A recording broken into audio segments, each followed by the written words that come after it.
Бишкек шаарында асман тиреген Нурзаман курулуш компаниясынын үйлөрү салынууда. Мына ошол үйлөрдүн бардыгы жашы 30га толо элек Кудрет Карыев аттуу жаш жигиттин көзөмөлү астында салынат. Компанияны кандайча жетектеп калганын, келечектеги ой кыялдарын сурап көрдүк. Жаш туруп лидер болуу канчалык түйшүктүү экенин, Кыргызстандын тышкы карыздарынан кантип кутулса боло тургандыгын айткан лидер ой тилектерин ортого салды.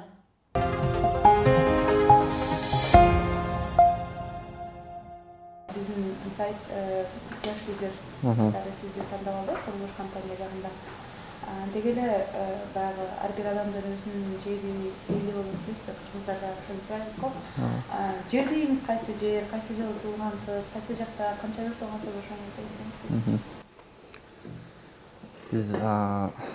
Биздин өзүбүз Ош шаарын, Ош областы Кара Суу району Папан айылынан болобуз. Biz özümüz үйдө 5 bir тууганбыз, 2 уул 3 кыз. Мен үйдө ортончусумун. Эмебиз болсо, дагы ким билим жөнүндө сурадыңызбы? Билимде мектепти Оштон бүткөнмүн. Бул жактан болсо, ошо жогорку билимде болсо, Кыргыз мамлекеттик юридикалык академиясын бүткөнмүн. Бирок азыркы учурда дагы эле окууну улантуудамын. Аутса да менеджмент, бизнес башкаруу боюнча дагы магистратуранын экинчи билимде улантуудамын. Аутсада окудум деп атасыз, англис тилин жакшы билет окуйсуз. Андан сырткары кайсы тилдерди билет? Англис тилин аябай жакшы эмес, бирок азыр жакшылап өздөштүргөнгө аракет кылып атабыз. Уже биринчи курсту бүттүм быйыл. Экинчи курска көчтүк да, 2 жылдык окуу. Андан сырткары ошо англис тили, кыргыз тили, орус тили иштейт. Баягы адам лидер болуп тура элбейт да, калыптанат деп айтышат да. Өзүңүз жаш туруп, анан ушул чоң компанияны жетектөө кээде оор эмеспи? Албетте оорчулуктар болот. Бирок эң башкысы ар бир болгон кыйын ситуациялар болсо дагы, бул ата-эне берген тарбияга таянып, мусулман жолуна таянып, кандай иште кандай туура кылсак Алла ыраазы болот, кандай иште туура кылсак бизге нааразы болуп калат деген эле жүрөктөн эле чечим кылып иштерди алып кетебиз, Аллага шүгүр. Ата-энени деп кеттиңиз, ата-энеңиз тууралуу айтып койсоңуз. Мен ата-энем Атаңыз депутат, жок, депутат эмес. Атам саясатта, өкмөттө. Апам болсо үйдө. Чоң атам болсо мен ардактуу мугалим. Ошо илгертен англис тилин сабак берип, биздин тарбиябызга аябай чоң салым кошкон. Бир гана мен эмес, биздин жалпы тууган урдун баарына чоң салым кошкон чоң атабыз бар. Каара Алимбектен Аксакал. Лидерликке дайындалып атканда алып кете аламбы, же алып кете албайм деп корктуңуз беле, канча жаштасыз? Биз эң биринчи алгач бул компанияны, Нурзаман компаниясы именно Бишкекте түптөлүп аткан кезде мен 21 жашта болчумун. 21 жашта.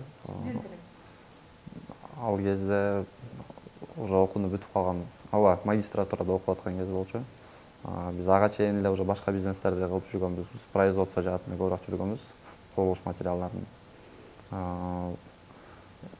Мындай бир коркунуч деле көп болгон деле эмес. Анткени биз ага чейин эле уже бир 6 жылдай бизнесте жүргөнбүз да.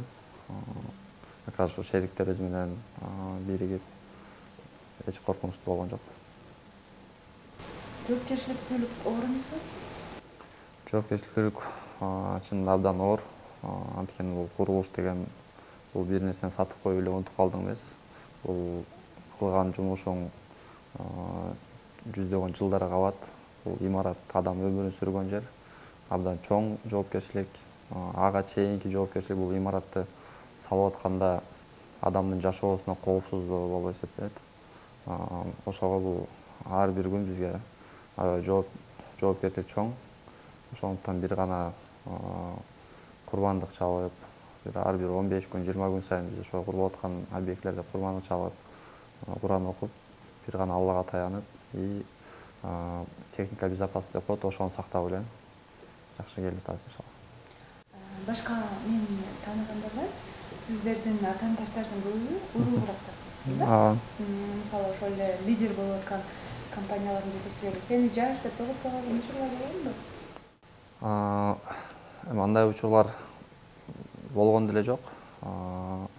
Биз буга чейин эле көп компаниялардын жетекчилери менен тааныш болуп, агайын болуп иштешип калганбыз. Биз аларга курулуш материалдарын берип жүргөнбүз. Наоборот, биздин жаштыгыбыз бизге чоң пайдаларды алып келди. Анткени көбү, сиз айткандай, көп компания жетекчилери жашы чоңураак, бизден улуу. Алар бизге ага катары жакшы, биз баштап атканда жакшы өзүнүн акыл насааттарын эч аяган эмес. Бизге толук кандай кылсак туура болот, кандай жакшылыктар бар, кандай оор жерлер бар, ошону толук көп компаниялар бизге айтып берген да. Көп компаниялар ошол эле Капстрой, Royal, Авангард, башка компаниялардын баары бизге жардам берип эле, наоборот, как кичүү катары жакшы кеңештерин берип келишкен да.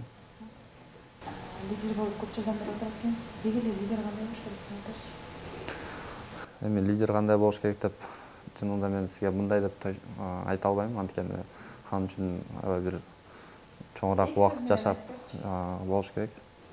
Эми кандай десем, эң биринчи адилеттүүлүк болуш керек. Адилеттүүлүк, адамгерчиликтүүлүк. Көпчүлүк эмне кеңеш аласыз? Биз жерде шерик болуп иштеген, ошол мен өзүмдүн эле досум Урмат, мен бир тууган жездем бар, партнер Адылбек деген, и бир тууган агам бар, Айберген. Биз көбүрөөк ишти ошол төртөөбүз чогуу алып барабыз. Баарыбыз жашпыз. Эң биринчи төртөөбүз тез-тез кеп кеңеш кылып турабыз. Андан чоң өзүбүздүн дагы улуу агаларыбыз, башка тааныштар эмелерден, ата энелерден ошентип ар дайым кеңеш менен жүрөбүз. Кеңеш алып эле ишти алып барабыз ар дайым. Лидерлерге эң биринчи сапат токтолук менен сабырдуу болуп керек дешет. Барбы ошондой сизде? Бар, буюрса бар. Канча жеңиңиз келе алса деп ичиңизге ката аласызбы? Бир гана ошол жол менен эле көп нерсени жеңип келебиз. Лидер менен босстун айырмасын айтып бериңизчи. Эми лидер менен босстун айырмасын интернеттен көп көрүп калабыз. Сиз лидерсизби, боссузбу? Эми лидер эле болсок керек. Босс болгондой кандай адамдардын үстүнөн куугунтук кылып, адамдарга башкача мамиле кылган андай биздин тарбиябыз андайга жол бербейт. Биз бир гана ушу жаңылбасам бизнес баштагандан бери, чоң компания башкаргандан бери эч качан бир үнүбүздү жон көтөргөн эмеспиз. Өзүбүздүн колубузда иштеген бир ким дагы болбосун, бир гана сый урмат менен ошентип эле иштеп келебиз. Компанияда канча киши эмгектенди? Бизде жалпы Ош Бишкек болуп, баары биз менен чогуу иштешип аткандарды айтсак, бир 1000ге чукул адам болот. Уже бөлүп келсек, эми офисте бир 50 адам, Ошто Бишкекте ошондой бөлүнүп калат. Азыр Нурзамандын курулушу кандай болуп атат, сатылышы кандай болуп атат?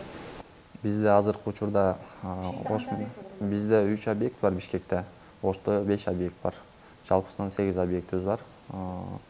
Биздин курулуш иштерибиз Аллага шүгүр абдан сонун кетип атат. Баары өз убагында. И сатылыштар дагы Аллага шүгүр жакшы болуп атат. Анткени буга чейинки курулуп уже жашап аткан имарат, элдер жашап аткан имараттарыбыз бар. Аларда дагы элдер жакшы отуздар болгон үчүн азыркы учурда сатылыштар да жакшы. Пандемия учурунда кыйналган жоксуздарбы? Эмнеден кыйналдыңыз? Жок, пандемия учурунда биз кыйналган жокпуз. Пандемия учурунда биз бир гана ошо курулуш өзү токтосо, бирок биз башка ишти удаленно иштеп алып бардык. Эч бир күн токтогон жокпуз. И эч бир өзүбүздүн кызматкерлерди кыскарткан жокпуз. Айлык маяны да кыскартылган жок. Жок деген иштебей үйүндө жаткан адамга дагы жок дегенде бир кандайдыр жардам көрсөтүлдү. Ошонун артынан биз өзүбүздүн ар бир кызматкерге кам көргөндүктөнбү, Алла жардам берип, пандемия ушу ЧС отменять эткенден кийин эле биздин иш ошол күнү жакшы эле башталып келип атат. Курулуш объектилерине бир айда канча жол барасыз? Аркылуу болуп калат. Бир жумада бир жолу алып калабыз, бир жумада 2 жолу барып калабыз. Биз тез-тез эле барып турабыз. Эс алууга убакыт табылабы? Эс алууга убакыт табылат ар дайым. Кечээ эле эс алуудан келдим. Ошо иштегенче эс алыш керек. туура иштеп, туура эс алып, баары жок жашоодо мындай балансты кармап жүрүш керек. Ошентип жашап атабыз, биз табуу элек атабыз. Өзүңүздү келечекте кимге атарбыз? Курулуш компаниясынын Маликанову, мыкты саясатчыбы же бактылуу атабыз? Ошо чоң бизнесмендер катарында көрөбүз, иншалла буюрса. Эң башкысы бир жакшы, мыкты адамдардын катарында көргүм келет өзүмө. Саясаттачы?